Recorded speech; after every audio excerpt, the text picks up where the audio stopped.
ওইখানে আপনি কি করছিলেন?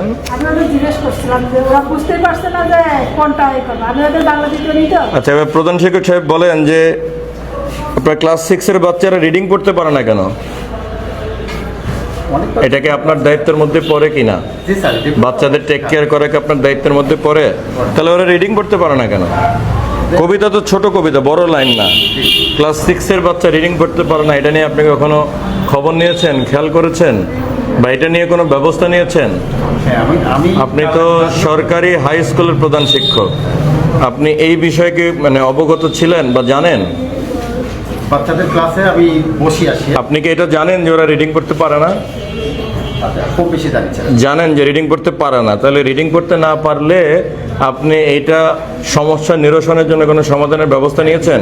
টিচারদের সাথে বসে ওদেরকে হাতের লেখা এবং রিডিং ভালো করে করতে পারে এই বিষয়ে আমরা টিচার্স মিটিংয়ে আমরা কিসের মিটিং আলোচনা করেছেন?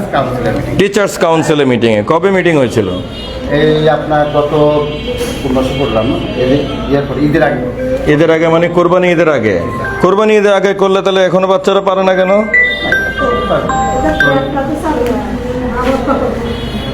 ক্লাস 6-এর পরে বাচ্চা সে রিডিং করতে পারে না, তাহলে আপনার কম বেশি দুর্বল হলে আপনার এখানে লাভ কি? তাহলে আপনি তাহলে কি দেখলেন, কি দেখাশোনা করলেন?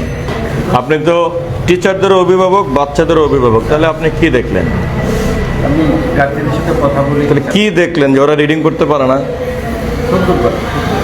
দুর্বল হলে দুর্বলতা কাটানোর জন্য আপনি কি ব্যবস্থা নিয়েছেন?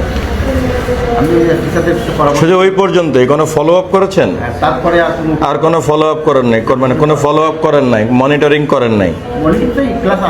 কি মনিটরিং করলেন? যে ফলো আপ আর মনিটরিং তো একই কথা। ফলো আপ মানে হলো আপনার পরবর্তীতে কোনো ব্যবস্থা নেওয়া হয়েছে কিনা। ওটা স্যারদেরকে পরামর্শ দিবে, এইভাবে না এইভাবে করলে পরামর্শের তো কোনো সমাধান দেখলাম না,